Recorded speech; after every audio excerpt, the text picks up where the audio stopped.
Hello everyone. Today we are going to talk about cycling, especially the infrastructure of cycling in Yogyakarta. And then we are going to compare it with the help of our guest here, Vina, with Germany's cycling infrastructure. Vina, if you may, please introduce yourself to our audience. Yeah, my name is Fine. I'm from Germany. I'm 22 years old and I'm right now here for one semester studying at UGM. One semester? Yeah. Oh, but you arrive around November, right? Yeah, so in total I will be here for one semester, but I'm here since a month. Since a month? Yeah, Okay. I arrived a month ago, yeah. So where is your original university, if I may? In Freiburg. I'm from Freiburg. Freiburg. Yeah, Freiburg. in the south of Germany. Oh, yeah. And I'm studying anthropology. Okay, so let's just get to the interview. Yeah. So the first question: how often do you cycle in Germany, in your city? Every day. Every day. Yeah, probably then at least, alle Retour, at least to go somewhere and to go back, like once a day at least. Oh, okay. If it's a really lazy day on a Sunday, might happen that I don't go out at all. Yeah. If I don't go out, then I don't cycle. But apart from that, I would say. Every day. So pretty much every day and everywhere, is it? No. Depends. Depends. I would say if it's more than. Let me think. If the one way is more than 15 kilometers, 15 kilometers. then I might rethink it. So it's your twice the distance from your house to your campus. Yeah, the way from my house to the campus is I think around 6 kilometers. Oh, okay. Yeah. So why do you choose cycling as your transportation method? Because it's the cheapest way to go around. The cheapest way? Yeah. Aren't there any like buses and tram? Yeah, there is tram, but you have to pay a ticket. It's not for free, even though it's cheaper for students. It's I think. But you still have to pay for it, right? Yeah, I think it's for one semester. It's like 100 euros. Oh, For like it's like 90. subscription thing. Yeah. Oh. And That's- then I never do it because if I have to go with tram because maybe it is very bad weather and I don't want to use my bike, then I pay one ticket, One which ticket. is Satu Jalan is like 240, I think, 2 euros and 20 or something. Yeah. Aren't you tired of cycling like 15 kilometers a day? No. No. Generally, I'm not. Sometimes there are days, or when I have to get up really early in the morning, that I'm like, oh. But apart from that, I like it. I think if the weather is good and yeah. Yeah, you become motivated because of the weather, or just because you are just start cycling and then forget all your laziness. Yeah, and it's just my way of transportation. I don't rethink it so much because that's the cheapest way, and I don't want to pay for the tram. So what other way is there? It's to take a bike. Okay, so the next question is: are you afraid that one day motorcyclists or maybe a car driver hitting you randomly while cycling? It might happen. It might happen. with a mobile, with a car, because there are not so many motorcycles in Germany. But yeah, it might happen. But I'm not scared about it every day. And why is that? Because I think I'm quite good at riding my bike. Oh, sure. Because I do it every day, and I think that but it might still happen because you can't always see everything. So yeah, of course. Of course, accident might happen. Yeah. You are confident in your skill riding bike. Yeah, so that's why I'm not scared. Okay. Yeah. That's a good one actually. Okay, so next question. Have you ever been in an accident while cycling? I think not really. Not a Not heavy really. accident. Yeah. Nothing major. No. don't know if I've ever fell, like maybe when I was small, but apart from that, I don't know if I ever fell from my bike, actually. Have you ever hit someone? Yeah, I think that happened once. Yeah, or maybe twice, but not. I think in the same way as I already got hit. That maybe a bike touched me from the inside, but not that somebody fell off really hard. Just minor accident. Yeah, probably like that. So it doesn't really matter. So how's the cycling infrastructure in Germany looks like from the perspective? So we have most of the time. I mean, the city where I live is a student city, and it's City? Like Jogja? Yeah, like Jogja. Yeah, pretty similar to Jogja, I think. And it's also, some people also call it a bike city because there are a lot of people who ride the bike there, who cycle, so that is why the infrastructure is very good there. Well, but I don't know exactly what came first, if the infrastructure was good and then all the bikes, or all the bikes and they did the infrastructure, I don't know. But there are streets, for example, where even the bikes are prior to the cars, so you don't have to make space for the car, but the car has to make space for the bike, which is kind of special in this city. Oh, it's only special in your city? Yeah, because there are so many bikes. I mean, there are other cities, but that is why Freiburg is maybe also called a bike city, because there are even parts where the bikes are prioritized. Yeah, that's nice. Yeah. I can envy you. Yeah. Apart from that, there are most of the time there are like little parts of the street on the right side as the drive. Yeah. Right. Is on the right side, which is kind of reserved, and there's a bike sign. Yeah. I think you have it also in Georgia. It's only like painted bike lane, or it's line. A line. Mm-hmm. Most of the time. Most of the time, it's a line. Yeah. Sometimes it's also a separation. Yeah. No. I don't know, but there's like the where the trottoir. Yeah, there's that. And then sometimes the trottoir is separated into two parts. One is for the Chalankaki and one is for the bike, which is also then colored again in different colors, or just the line in between. So sometimes even the bikeway is higher than the street. And everybody respect that line. No, sometimes not. And also when you want to go faster than a bike before you might pass around and also use the one for the Chalankaki. Yeah. Same with the people who walk, that they might also be there. I mean, like the car driver, are they respecting you as a cyclist? In Germany, like they don't take your lane because it's empty and they just they also do. Yeah. They do. I mean, that depends if it's higher or the one who's on the same level with the street, but the one who's on the same level and there's only a line. And I think the rule depends if the line is like that, in points kind of, or if it's one line.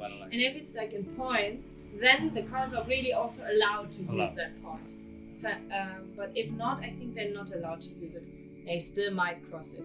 But still might cross it. Yeah, but it doesn't happen. Yeah. So, okay, so next question is about the city government itself. What has been done by the city government to make sure and/or improve cycling safety in your city? Well, I've only lived there for 2 years so far. 2 years? Yeah. So you are not from Freiburg? No, I didn't grow up there. Oh, and then what about the other city? What's the infrastructure? In my city? Where I grew up, you mean? It's the same as I told you about, with sometimes you have the part of the street where you go and sometimes it's on the trottoir. Yeah. But there are also parts where you don't have a line or anything, where you just use the same street as the cars. Yeah. There's also that in Freiburg though. It's not always a marked sign where you see there you can go for the bikes. Yeah. And concerning So I know that there in my city where I grew up, which is more in the north of Germany, it's there are a lot of people who go to school by bike, because there's like one region where all the schools are. So kind of everybody who goes by bike goes that way in the morning. So there's always a lot of traffic and stuff. And I know that if there's a Lampumera, that they kind of reserved the part the most in the front of the Lampumera, where only the bikes are allowed to stop and park and like wait until it turns green. I think that is something they changed at one point. Before it might not have been like that. But as there's so many, they need like a huge space where they can all wait. Yeah. But that is, I think right now, the only example that I have in my mind where I know about that they changed. So next question. What kind of rules does the city implement to separate car infrastructure, like the asphalt, and cycling infrastructure? Like maybe elevated bike lane or separated by poles, like where you find in Canada? Well, there are those lines, and sometimes even the trottoir, which marks it. And they do that, but then there are also rules like how to behave on a bike. So same as you don't need a bike license in Germany, but I think every school has it, offers it. So you kind of make not a license, it's more like a test where you once drive a certain route with your bike, and the police looks if you do everything right, and then if you succeeded, you get a sticker. Which they won't ever check again, but it's kind of that you learn at school that if you turn left, you have at first put your arm, then you look around your back shoulder, right. Look if there's something, checking, and then you can, just before you go, you look, I think, again, and then you can go. Or something. So it's like bike test. Yeah, it's more a test, and I think like sometimes there are students like who don't succeed. It's not as if they're not allowed to ride a bike. Yeah, but there is something unique actually, because here you don't have any regulation for like cycling anywhere. You don't. They just do it what they want to. There is no really like, if I do a huge mistake with my bike. I mean, I once passed the red light with my bike, and the police stopped me. They won't ever check this license. It's not a sheet that I own or have. It's not even the sticker. I changed my bikes. I got a new bike, so I don't have the sticker anymore. It's not important. I think it's more about the fact that young people go to school, and it happened in primary school, so I might have been around 7, 8, 9 years old, and then they just show us how to correct. But they taught you. They taught us, That's good. Yeah. So do you have any plan on switching transportation mode anytime soon? Maybe when you have enough money to buy a car, or you just don't have to think about spending on transportation anymore? Or do you like riding your bike everywhere?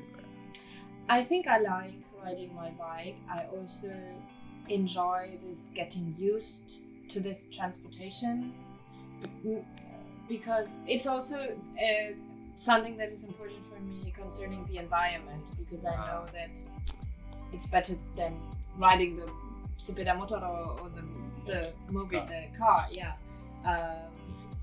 I don't know. I'm not like, I don't really need a car right now, but I know that at some point it might be good to get it in my life. Like every time when I want to go far away, then I have to find a way, and but I don't think that will happen sometime soon. So it's not a major thing to switch. So I have planned our route for tomorrow cycling. Yeah. So what do you expect cycling in Jogja will feel like? Well, what do you expect? I don't know yet. I don't expect it to feel so much different than going with sepeda motor, with motor bike. But maybe I will be surprised. Maybe it will be completely different. I mean, because I already did this riding Yeah. motor now, so I kind of know how the traffic and how it works here. Yeah. I don't know, but I've done it. You've been on the road. I've been on the road, yeah, and I think it might feel the same, just that I'm a little slower, but that might also be the part which might be more scary, because then I can't like go fast in a situation where I have to go fast because there is something in front of me. I don't know yet. Yeah. It will be exciting. Are you excited? Yeah. Yes, I am. Okay. Okay, that's all for today. Okay. Tomorrow we are going to cycle around town to give Fine first-hand experience on what it feels like to ride a bicycle in Yogyakarta. Stay tuned for Fine's opinion on bicycle infrastructure in Yogyakarta and how to compare it to her home country. Okay, and once again, this is an important part. The purpose of this video is to compare between the two, Yogyakarta and Germany, which is provided by Fine, and not to support or create any narration which degrades one country from another. This video is filled with opinions between me and my guest here, not to be taken as a fact, because it's only that. After all, it's only an opinion, right? And be kind on the comment section below. I think that's it. And maybe also that I can only, of course, only talk about my own perception. So also now, as I talked about how riding the bike is in Germany, I only talk for two main cities where I've lived in my life, which is the one Warendorf and Freiburg now. So it's different. I don't talk for only Germany. Only your personal opinion. Yeah, only my perception. Well, opinion, yeah. Of course, it's my personal experience as well to cycle in Yogyakarta. So Yeah, it's fair. we can one to exchange one. that. And we are no expert in city engineering nor city planning. We are here as a citizen of mentioned places. Okay? Alright then, see you tomorrow. And in the next video, you will see what it will looks like for Fine. If I'm able to ride the bike. You will. I'm sure you will. Yeah. Okay. Alright then, see you in the next video and let's see how Fine will react towards Yogyakarta bicycle infrastructure. Bye bye. Bye.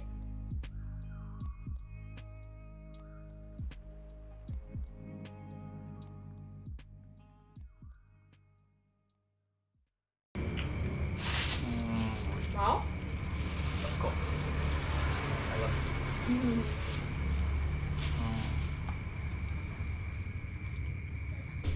Where's my WhatsApp?